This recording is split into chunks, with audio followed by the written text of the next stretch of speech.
They said they needed space, so I gave them an ocean. When my parents texted me to sit this Thanksgiving out so they could have a peaceful holiday with my younger brother's family, I replied with one word: enjoy. What they didn't know was that I had just purchased a centuries-old villa in Tuscany. What they never imagined was that this villa would become the centerpiece of the most unforgettable Thanksgiving our family had ever seen. This isn't a story of revenge, it's about rebirth boundaries and the painful beauty of choosing yourself after a lifetime of being the forgotten daughter. Let me take you to the moment everything changed. The message came through at 8:42 a.m. on a Tuesday. I remember the exact time because I had just poured my second cup of coffee and was reviewing quarterly forecasts on my laptop. My mother's name popped up on my screen and I smiled instinctively, already imagining what kind of last-minute Thanksgiving errands she needed help with. I was expecting a question about wine pairings or my travel itinerary. Instead, I read the text 3 times in disbelief. "Hi, sweetheart, your dad and I were thinking we want a quiet Thanksgiving this year. Just Eric and his family. Maybe you could sit this one out. We need a little space. Hope you understand. Love you."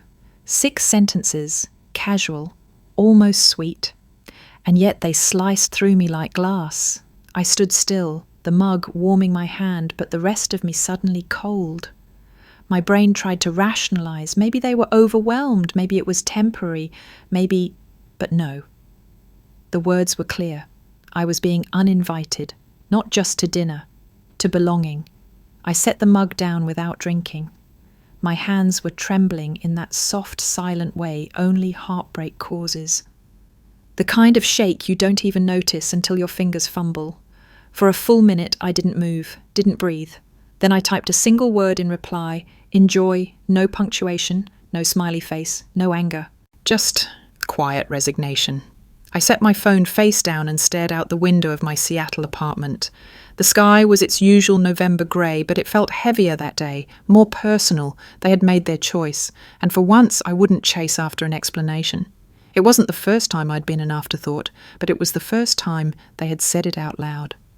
I thought back to every Thanksgiving past, the early years when I was the one helping Mum in the kitchen, setting the table, managing the chaos.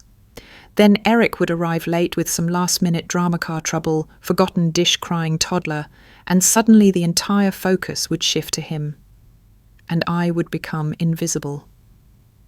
I remember the Thanksgiving when I brought home a boyfriend for the first time. I'd spent hours prepping him. Dad loves football. Mum likes stories about Italy. Don't mention politics, only for my parents to seat us at the kids' table because we ran out of room. They had given the main table seats to Eric's in-laws. That boyfriend broke up with me 2 weeks later, citing my family's dynamic as one of the reasons. He said I turned into someone else around them. Smaller, quieter. He wasn't wrong. I remembered birthdays where they forgot my favourite cake flavour. Graduations where they left early because Eric's kid had a recital. Promotions that were nodded at and moved past. They never meant harm, I told myself. They were just focused on who needed them more. But when you're the one who never needs anything, eventually you start to wonder if that's why they stop seeing you at all. In my family, being the strong one was a double-edged sword. I was praised for being capable, for figuring things out on my own, for never causing trouble. But somewhere along the line, capable became invisible, and reliable turned into optional. I had spent years earning degrees, building a career, owning my life, but none of that was interesting to them. I had no husband, no children, no crises, just accomplishments. And apparently accomplishments weren't very festive. Looking back, I realised they'd been prepping me for this exclusion for years. The tiny comments, the subtle choices, the way my needs were always secondary or sometimes not considered at all. But this text, this was the first time they didn't even pretend, and somehow that honesty hurt the most. I turned my chair slowly back to the window, facing the life I had built. Floor-to-ceiling shelves lined with books I loved, art I had collected, a kitchen I'd designed myself. Everything here was mine, chosen, built, earned, but for the first time it felt hollow. Not because I was alone, but because the people who were supposed to know me best had just confirmed they didn't want me there. I closed my laptop, stood up, and walked to the balcony. The city hummed below me, unaware. I took a deep breath and whispered out loud, "So this is how it ends." But even as I said it, something else flickered inside me, something low and quiet and unfamiliar. Not anger, not grief, but clarity. For weeks I had been planning the reveal. It wasn't just a vacation home. The villa in Tuscany was my dream turned real stone walls, bathed in golden light, a kitchen that begged for laughter, a vineyard that whispered of legacy.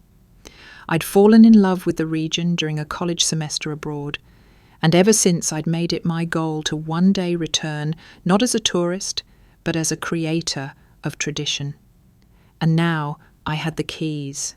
I had imagined it all flying home for Thanksgiving, walking into the house with a carefully wrapped portfolio of photos, uncorking a bottle of Italian red I'd hand-carried across the ocean and saying, "Surprise, I bought a villa.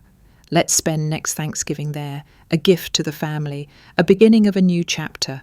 I even had custom invitations designed for a villa reveal brunch the Saturday after Thanksgiving, featuring watercolour sketches of the property.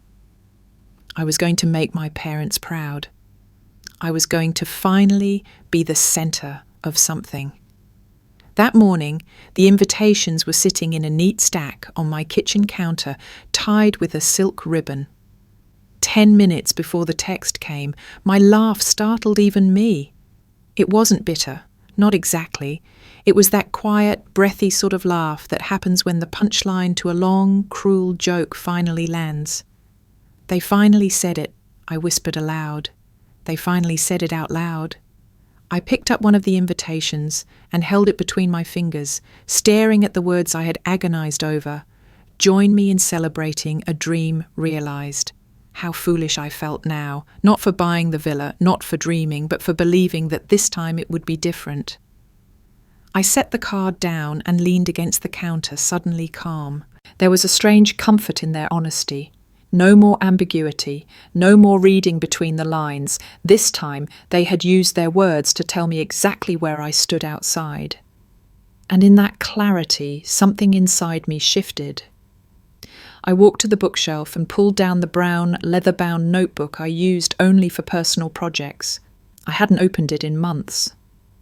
The last entry was a list of baby names for a child I once thought I'd have. Flipping past it, I found a blank page and wrote across the top in bold capital letters, "Thanksgiving Plan B." I stared at the words for a long moment.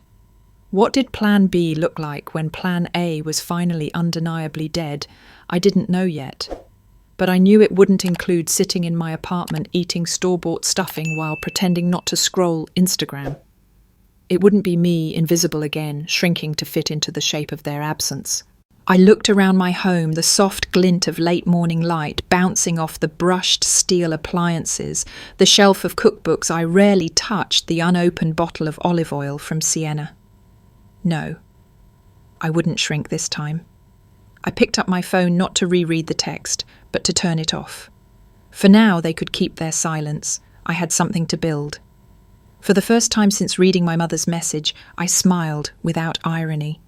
Because now the rules had changed. It wasn't always this obvious. When we were kids, favoritism looked like bedtime stories read twice for my brother and once for me. It sounded like laughter over his messy art projects, while mine were neatly framed but quickly forgotten. It felt like being told, "You're so mature for your age, Olivia. Eric still needs more of our attention right now." Back then I told myself it was normal. That's just how families work, right? The younger kid gets more help.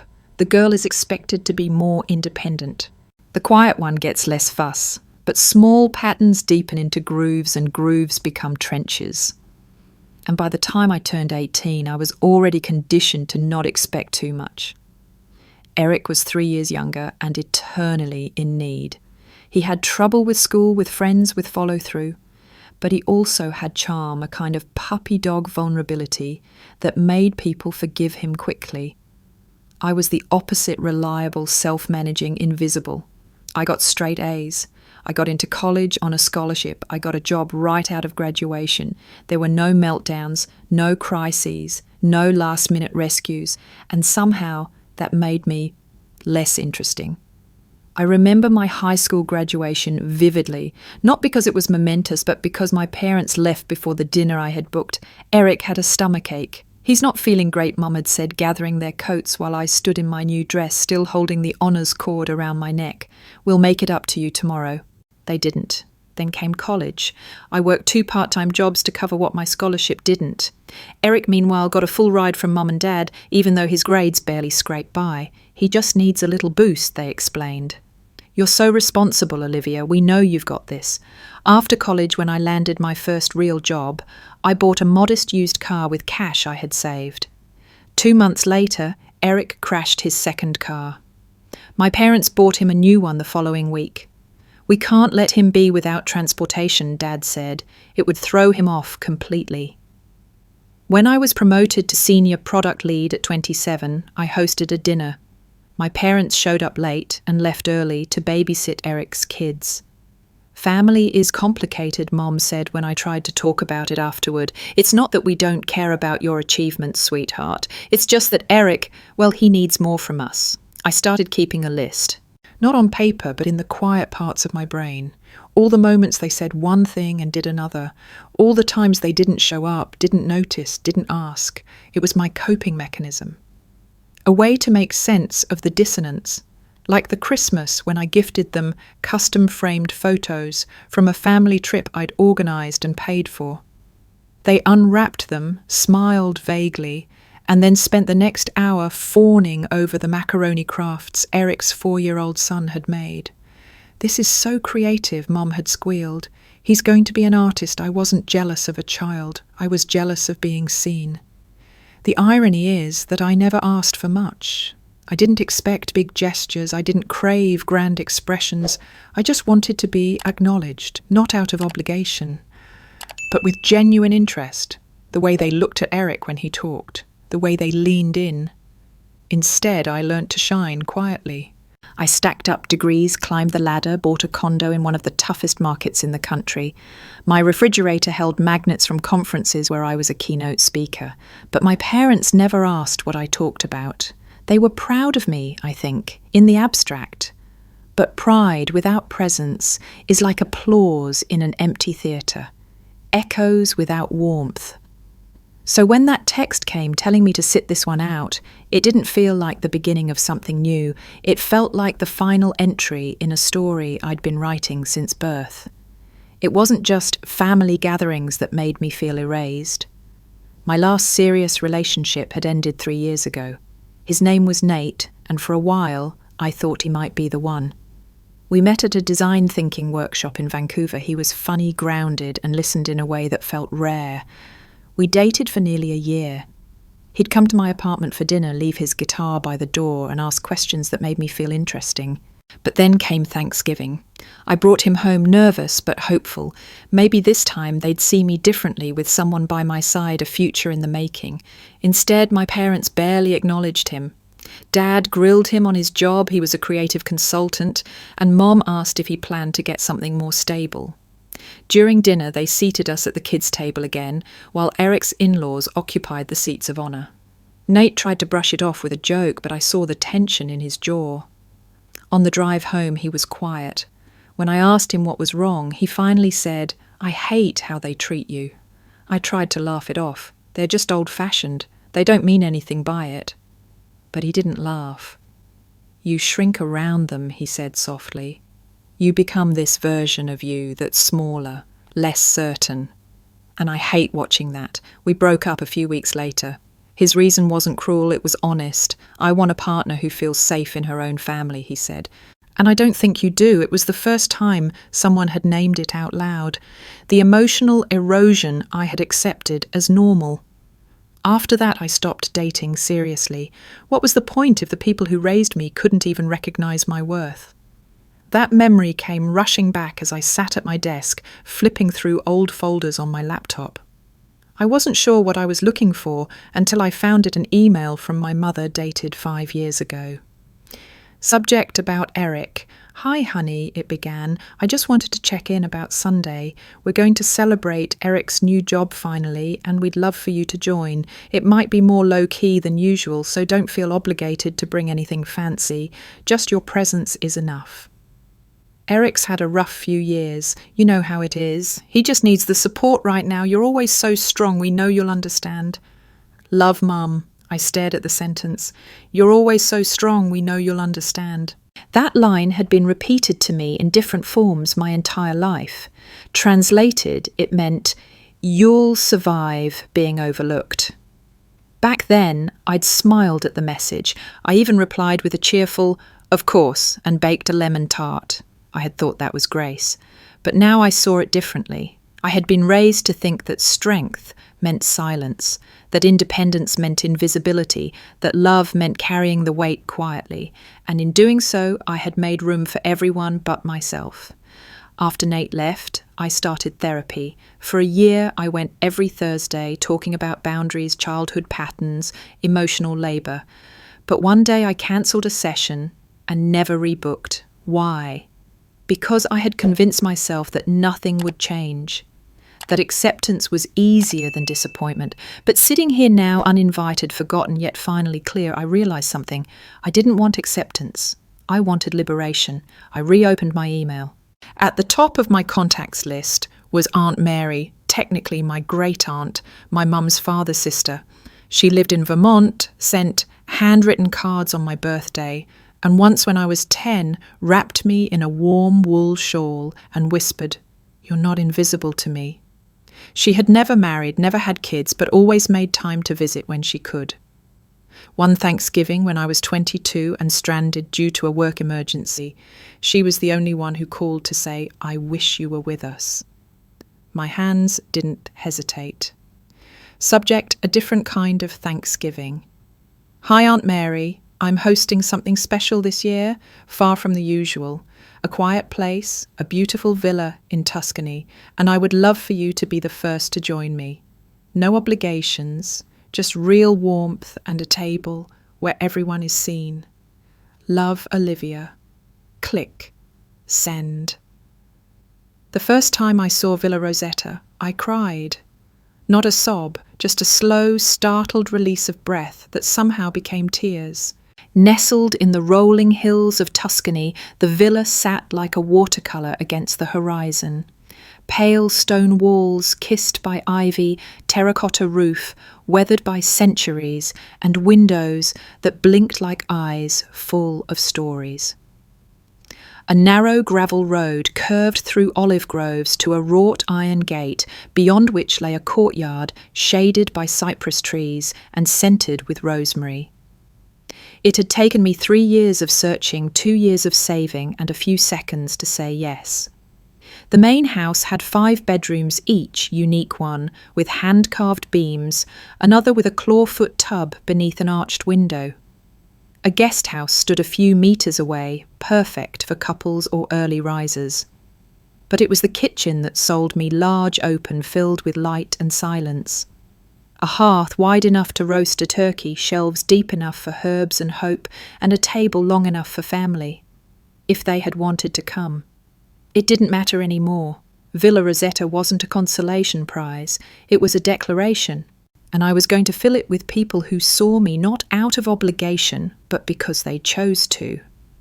I opened a fresh page in my leather-bound notebook and wrote guest list at the top. The names came easily, Aunt Mary, of course.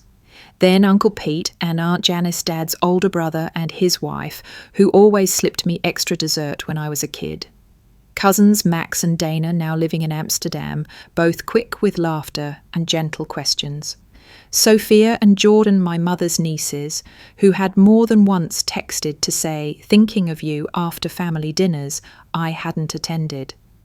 Each name I wrote brought a memory, not of grandeur or favours, but of presence. People who noticed when I wasn't in the room, who asked how my work was going, who celebrated quietly with cards, texts, small kindnesses. 12 names in all, 12 people who had made me feel seen in a lifetime of near invisibility. I drafted an invitation email, subject to Thanksgiving, far from ordinary. Dear family, this year I'm hosting something different. A gathering in Tuscany at my new villa, a place I've dreamed of for years. There will be food, warmth, space to breathe, and no assigned seats. Just room for us to be fully ourselves. If your heart says yes, I'd be honoured to have you here. Love, Olivia. Within 2 hours, replies began pouring in. Max, Tuscany. Are you serious? Countess Indana already packed her camera. Aunt Janice. Oh, Olivia, this sounds like heaven. We'd be delighted. Sophia girl. Yes, I'll bring wine. And tears. And hugs. Even Uncle Pete, never one for long emails, responded with, about damn time someone changed the tradition. I stared at the screen, overwhelmed, not because they said yes, but because they said yes so fast, so easily. As if coming to my Thanksgiving wasn't an obligation but a gift, and maybe it was, for them and for me. By evening, I had already begun planning menus with Italian twists on American classics guest rooms, labelled with handwritten tags playlists with a mix of jazz folk and a few cheesy holiday songs. I ordered fresh linens, made a spreadsheet for airport pickups, and contacted a local chef to assist with prep. But above all, I poured myself into the vision.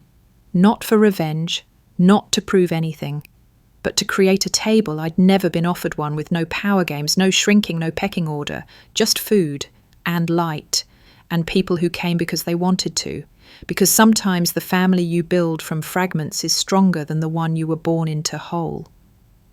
The 12th reply came from someone I hadn't expected. Subject Olivia. May I come? It was from Judith, my mother's childhood best friend. A woman who had been like an aunt to me growing up until distance and silence grew between us. She was at every birthday party I remembered until I turned 13.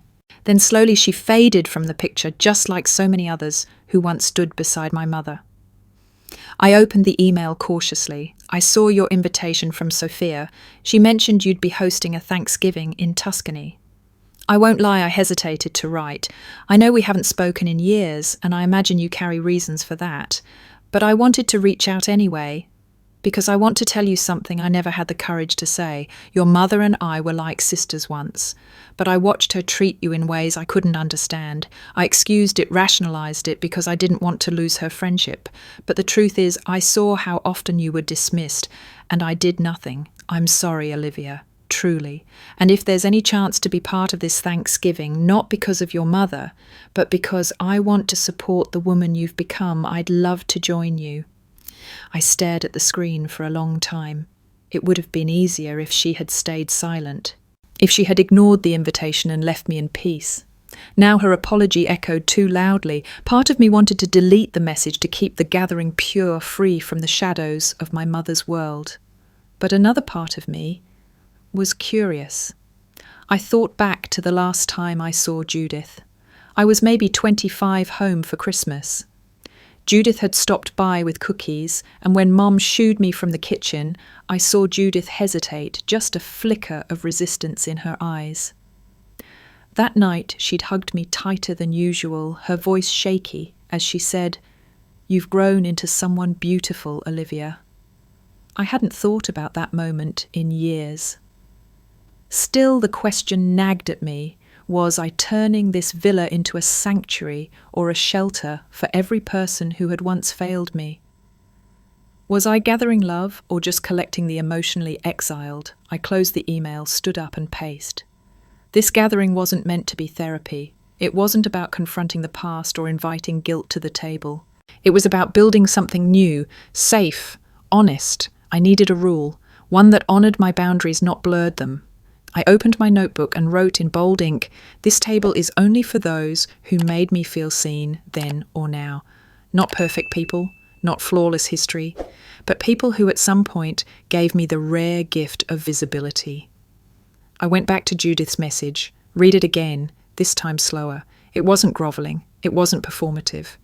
It was quiet, firm, and painfully sincere. And yes, once she made me feel seen. I opened a reply. "Dear Judith, thank you for your honesty. I won't lie, your silence in the past hurt more than you probably knew. But your message reminded me of something I'd forgotten. You were one of the first adults who ever truly looked at me. That still matters. If you come as yourself, not as an apology, but as someone who understands how precious it is to be invited into someone's chosen family. Warmly, Olivia. Click, send. I sat back and looked at my guest list again. 12 names, no more, no less. Not everyone I knew, not everyone who wanted to come, but everyone who at some point in my life gave me the gift my own parents rarely offered acknowledgement. This wasn't a cast-off family patched together from leftovers. It was something stronger, chosen, not because they were perfect, but because they never made me feel like I had to be invisible to be loved. The call came just after midnight Seattle time. I was still awake, curled on the couch with my laptop finalising the transportation schedule for Villa Rosetta. A local driver I'd hired was planning multiple trips from Florence Airport, and I wanted to make sure everyone had a smooth arrival. The screen lit up with a name I hadn't expected. Tom Jensen, my brother's husband. I stared at it for a second, unsure whether to answer. The last time we spoke was over Christmas, and even then it had been no more than a polite hello. I let it ring twice more, then answered, "Hey, Olivia." Tom's voice came low and uncertain.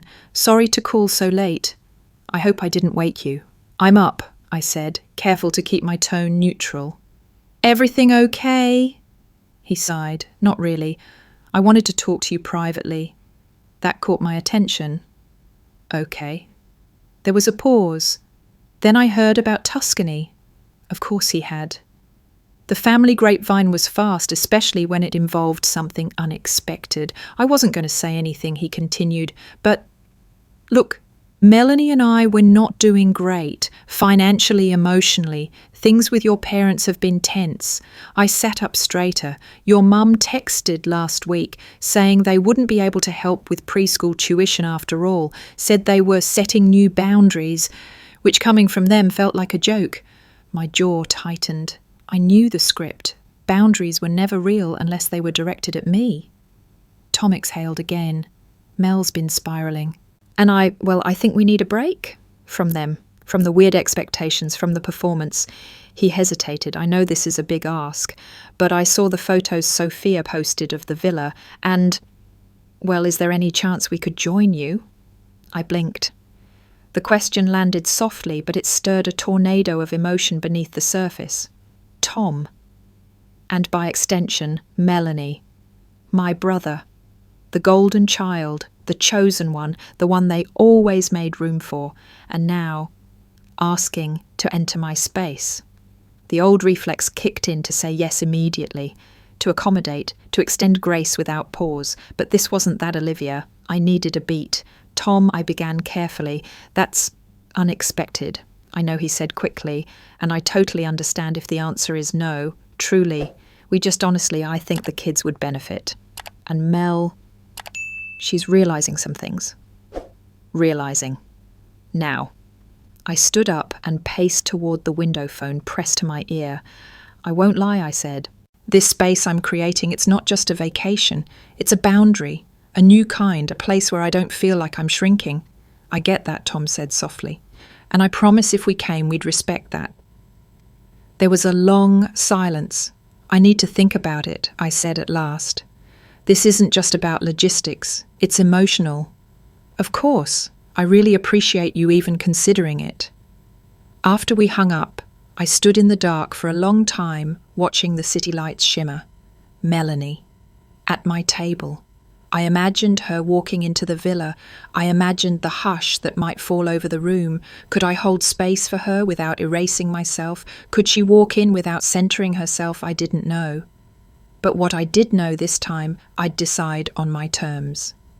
The next morning I woke to another message. But this one wasn't from Tom, it was from Eric. Just his name showing up on my screen made my stomach tighten. We hadn't exchanged more than 10 words in months. Even when we were in the same room, our conversations rarely made it past the surface. Football, traffic, how's work, safe, hollow filler. But here he was, reaching out directly. "Hey, Liv, I heard Tom called you. I hope that's okay. He didn't go behind my back. I asked him to. I blinked at the message, read it twice, then kept scrolling. I know I'm probably the last person you want to hear from right now. And honestly, I don't know if I have a right to ask for anything. But I wanted to say something I probably should have said a long time ago. You're right about how Mum and Dad treat you. You've been right for years. I didn't say anything because, well, I benefited from it. I didn't want to mess that up. That's on me. I stared at the screen, frozen. It wasn't just the admission, it was the fact that he knew, that he always knew, and said nothing. My heart hammered, part rage, part relief. The next paragraph came slowly. I see it more clearly now that I have kids.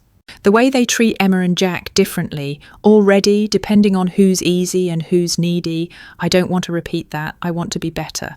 And I think going to your Thanksgiving could be a start for them, for Mel, for me. But only if it's something you actually want. There it was. Not a demand, not guilt, but a request, one that acknowledged damage. I paced the kitchen barefoot, on the cool tile coffee growing cold in my hand. My first instinct was to scream. Now you see it. After decades, to rage about the birthdays, miss the dismissals, the constant overshadowing. But another voice whispered. He admitted it. And that wasn't small. I opened my reply fingers, hovering over the keyboard. Then typed, "Thank you for saying this. I don't know how to feel about it yet. Part of me is angry. But part of me respects that you said something at all. You have more courage than they do. That matters. You and your family are welcome to come. But I need you to know this isn't about proving anything. It's a safe space I've created, and I won't compromise that again." I hesitated, then added one more line. "Trust will take time, but this could be a step." Click. Send. I returned to my notebook, flipped to the guest list, and underlined Eric's name with a fine tip pen. Then in parentheses, I added one word, conditional, because forgiveness wasn't instant. Because being welcome didn't mean being trusted. Not yet, but for the first time in years, the door was open. Slightly. And maybe, just maybe, that was enough. They arrived in waves, each rental car rumbling down the gravel driveway, like a declaration, this is happening. The first to arrive was Aunt Mary. She stepped out of a compact Fiat wearing a wide-brimmed hat and a scarf the colour of ripe figs. She stood for a moment, taking in the villa with soft eyes, then turned to me and said, "This place is a poem." We hugged longer than we needed to. By mid-morning, the courtyard was alive with motion laughter echoing off the stone walls, suitcases bumping over cobblestones, voices calling out names, not in obligation but in delight. Sophia and Jordan arrived next, trailing 2 oversized bags and a case of Tuscan wine. We brought too much, Sophia grinned, but also not enough. Aunt Janice and Uncle Pete showed up with hand-woven baskets full of Vermont maple candy and wool socks just in case Tuscany gets cold. Each guest brought something, and not just gifts, stories, affection, presents. There was no hierarchy here, no main table or side table, no whispered seating charts. Just one long farmhouse table under a canopy of fairy lights and enough folding chairs to make space for everyone. For the first time in my life, I felt like the centre of something good, not because I was loudest or most broken, but because I had made this moment possible. Villa Rosetta was no longer just mine. It was ours. By early afternoon, scents of roasting squash and herbs filled the air. Sophia had taken over the sweet potatoes Max was crafting, an experimental stuffing with pancetta, and Jordan had declared himself potato Tsar. I was in the kitchen checking oven times when Dana peeked in. "Your brother's here." My breath caught. I wiped my hands on a towel and walked out, heart thudding.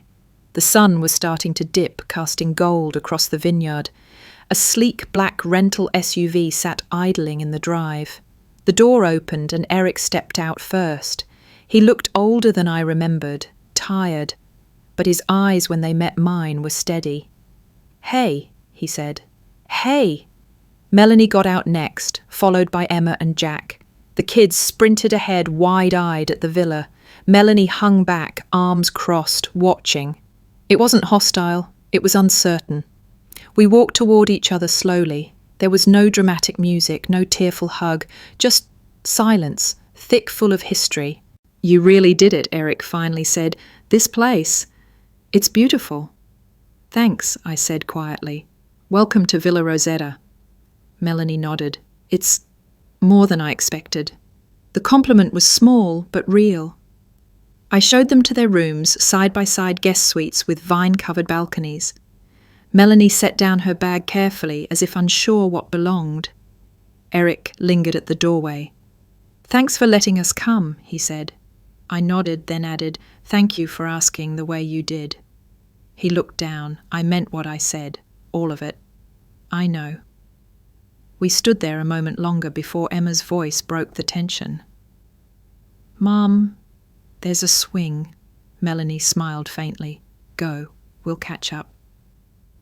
They left and I exhaled for the first time in hours. It hadn't been warm, it hadn't been easy, but it had happened, and sometimes that was enough. Dinner was just beginning when the question came. We had all gathered around the long table on the villa's terrace, candles flickering, the scent of rosemary and roasted garlic mingling with the night air. Emma, sitting beside me, looked up from her plate of buttery green beans and asked in the honest tone only a child can manage, "Aunt Liv, why aren't Grandma and Grandpa here?" The entire table paused, forks hovered mid-air, conversations froze. Even the crickets seemed to hush. I glanced at Eric, who had gone still. Melanie stared down at her plate. For a beat, I wasn't sure how to respond. Then I leaned closer to Emma and said softly but clearly, "Sometimes grown-ups need time to figure things out. And sometimes we have to start new traditions while we wait." Emma nodded, chewing thoughtfully. They'd like it here, especially the bread. The table exhaled laughter, bubbling up like steam from a teapot. The moment had passed, but something had shifted. The unspoken was now spoken. And strangely, it made everything feel lighter. Later, as dessert arrived, pumpkin tart fig galette, and a too soft but earnest attempt at pecan pie, Eric stood up. He cleared his throat, holding a wine glass in one hand. "I don't usually do speeches," he said, eyes scanning the group, "but this one's overdue." The table fell silent again, though this time with anticipation. I've spent most of my life thinking of Olivia as, well, the strong one, the one who didn't need help. And because of that, I didn't see how often she was left to carry everything alone. He looked directly at me. I'm sorry for that, for all of it. But more than anything, I'm grateful for this dinner, for this space, for this version of family. He raised his glass. To Olivia for building something we all needed, even if we didn't know it. A quiet chorus of "To Olivia" followed glasses clinking gently. I tried to speak, but emotion caught in my throat. Then Sophia, my cousin from Chicago, stood and pulled a folded piece of paper from her purse. "I wasn't going to read this," she said, smiling nervously, "but I wrote it when I was 15. I found it last week, stuffed inside a notebook." She unfolded the page. "Dear Olivia," she read aloud. "You probably don't know this, but you're my favourite cousin. Not because you bring cool gifts or tell the funniest jokes, but because you always notice when someone's left out. You sit next to the kid no one talks to. You help clean up when the grown-ups disappear. You're like this quiet flashlight that makes people feel seen. I want to be like you when I grow up." She looked up, eyes glassy. I guess I still do. I didn't cry often. But that night I did. Not because of guilt, not because of pain, but because I had never felt so seen, not by strangers, not by admirers, but by family. The villa hummed with warmth, the kind that didn't come from a fireplace or food, but from connection, the kind you build brick by brick when everything else has fallen away. And then, of course, it happened. Phones buzzed, notifications pinged. Sophia had posted a photo, all of us gathered under the fairy lights, wine in hand, faces glowing. The caption was simple: "The Thanksgiving we didn't know we needed. Hashtag Villa Rosetta, our chosen family." The post was already gaining traction. And just like that, my mother called. Then Dad. Then the landline at the villa rang, though no one had given out the number. One by one, we looked at our phones. No one answered. We didn't need to, not yet. The morning after Thanksgiving, I sat alone on the villa's back terrace, cradling a mug of strong Italian coffee, watching mist drift across the vineyard. The buzz from the night before had faded into a soft, quiet peace, and yet my phone kept vibrating, call after call, my parents. They hadn't given up. Maybe they had finally seen the photos, maybe someone had told them who was here, maybe silence was too loud a consequence for their comfort. Whatever the reason, the weight of it pressed on me now. I could ignore it. But something inside me said it was time. Time to say the words I'd kept buried. Time to let them see the cracks they had helped carve into me. I took a breath and called back. My mother answered before the first ring finished. Olivia. Thank God, why haven't you picked up? We've been trying for days. Her voice was breathless, panicked. I could picture her pacing the kitchen, hand clutching her robe, eyes darting to my father. I needed space, I said calmly. The same thing you said you needed. There was a pause. Oh, Olivia, she said softer. This has all been a misunderstanding. We never meant for you to feel excluded, but I replied. Not just this Thanksgiving, my whole life. Now that's not fair, she snapped, the defensive edge creeping back. We've always loved you, maybe I said, voice tightening. But love without acknowledgement feels a lot like neglect. Silence. I continued, heart racing. You never came to my grad dinner. You left my promotion party early. You never asked about my job unless it involved Eric. You constantly said I was so capable, as if that excused ignoring me. Olivia. No, let me finish. I stood stepping toward the railing, gripping it like an anchor. I've spent my life being the strong one, the reliable one, the invisible one, and I accepted it because I thought that's what daughters do. I thought if I just kept earning more, achieving more, you'd finally see me. I heard her sniff. We didn't mean to hurt you. Your brother, he needed more. He still does. And what about me? I asked. Did you ever stop to think I needed you? There was a shuffling sound. Then my father's voice, Olivia. We saw the pictures. His tone was flat, unreadable. So you know I said, yes. And we were surprised. You were surprised that people wanted to be with me, I asked, that I could create something beautiful without you. No, he said, then paused. Surprised that we weren't invited, I laughed, a short, hollow sound. That's the problem. You think this was about revenge. It wasn't. It was about peace. Something I couldn't find with you anymore. He didn't reply. Then I heard Eric's voice. She's right. My father said nothing. Eric continued, steady and clear. She's been right for a long time. We all saw it. We just didn't say anything because it was easier. The line went so quiet I could hear the wind rustling through the olive trees. Finally my mother whispered, I didn't realize. I thought you were fine. I wasn't, I said. But I learned to look like I was, because that was the only way to survive. I'm sorry, she said. The words came fragile, as if she didn't know what to do with them once they left her mouth. I didn't rush to fill the silence. Sometimes broken things deserve to echo. The silence on the line stretched long enough to feel permanent. Then my father spoke again. I think he began slowly. Part of the problem is we didn't think you needed us. It wasn't angry. It wasn't cold. Just honest. And that made it worse. I didn't respond right away. I couldn't. His words hit something raw, something buried so deep I had stopped acknowledging it. He didn't say he didn't care. He said he didn't think I needed to be cared for. As if love was a ration only to be given where it was visibly needed. I never needed money, I whispered, or handouts, but I needed to be asked how I was doing. I needed someone to remember my birthday without a calendar alert. I needed someone to tell me I mattered without me having to accomplish something to earn it. Tears surprised me, not from pain, but from clarity. That sentence, we didn't think you needed us, wasn't malicious. It was their version of logic. Their entire view of me. I was the self-sufficient one. The high achiever, the fixer, the fortress, and they had mistaken that for someone who didn't bleed. On the other end of the line, I heard shifting. Then Eric's voice cut in, urgent and low. "Dad, stop. That's not the point." "What do you mean?" my father asked, defensive. "She doesn't need help," Eric said, voice firm. "She needs love. You've confused those two for years." I covered my mouth, the sob escaping despite me. Eric, my golden child brother, had said it aloud, the thing I'd whispered into pillows for decades. "I watched her do everything right," Eric continued.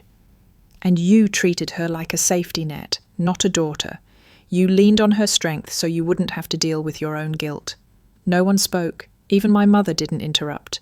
I stepped outside, phone still pressed to my ear, tears streaming down my face, the morning air biting against my skin. The vineyard shimmered in the distance, the fog slowly burning off. Finally I spoke again. "I'm not calling to punish you," I said. "I just needed you to hear me, to finally hear me."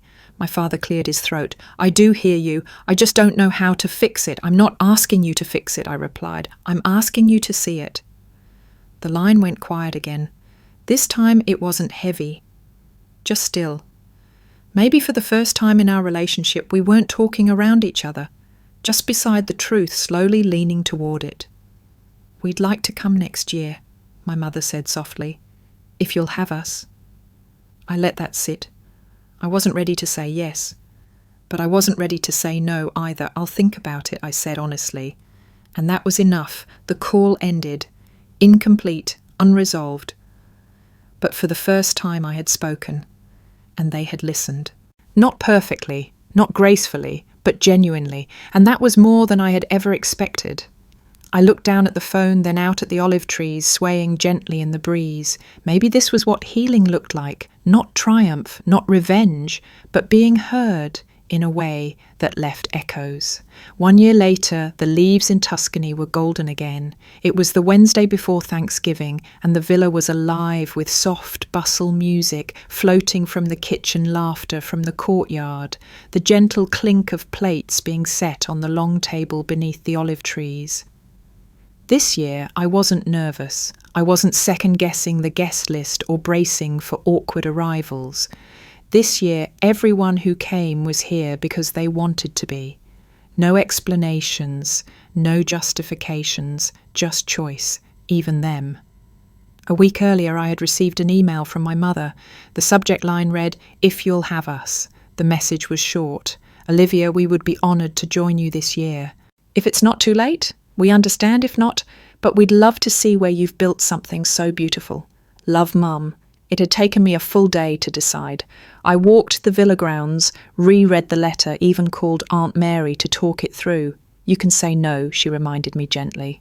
"Or you can say yes and make it on your terms." I chose yes. But this time, the invitation didn't come with the expectation of forgiveness. It came with boundaries. They would stay in the guest house. They would arrive after everyone else and leave before the weekend. There would be no passive-aggressive jokes, no comparisons, no pretending everything was fine. I had emailed them those expectations in writing. To my surprise, they replied with one sentence, "We understand, and we're grateful for the chance." And now as the rental car pulled up the gravel path, I felt something I didn't expect. Not anxiety, not dread, but readiness. My mother stepped out first, holding a small bouquet of lavender and dried olive branches. My father followed, carrying 2 bags and a bottle of wine. They looked older, not fragile, but humbled. I walked to meet them halfway. "Hi," I said. "Hi," my mother replied. Then after a pause, "This place is breathtaking. Thank you." She handed me the bouquet. "These are from the market in Florence. I didn't know what was appropriate to bring. So I brought something that reminded me of you, quiet and strong." I nodded, words caught in my throat. We walked slowly toward the villa, my father silent beside us. Then just before we reached the terrace, my mother stopped. She turned to me, eyes shining. "Olivia, I'm proud of you." It wasn't dramatic, it wasn't rehearsed, it was real, and it landed deeper than I expected. I didn't cry, but I smiled wide and true. "Thank you," I said. That night we all sat around the table, the same lights hung overhead. The same dishes slightly improved, the same laughter slightly louder. My mother didn't try to lead, my father didn't make quiet jabs. They listened, they observed, they participated gently. It wasn't perfect, but it was possible. And that for the first time felt like a beginning, a new tradition, built not on bloodline but intention, not on habit but healing.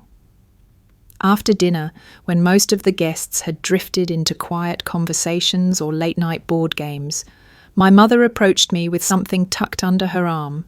It was a thick, leather-bound photo album. She didn't say anything at first, just handed it to me and waited. I opened the cover. The first page held a baby photo I'd never seen, me wrapped in a yellow blanket, a tuft of dark hair sticking straight up a tiny bracelet with Olivia on it. I flipped the page, my first day of kindergarten, wearing an oversized backpack, one shoe untied. The science fair where I won 3rd place, standing beside my trifold board about photosynthesis, smiling nervously. My high school graduation. But not the ones from school photographers. These were candid me standing behind the curtain, adjusting my gown, staring off into the crowd. I turned another page and stopped.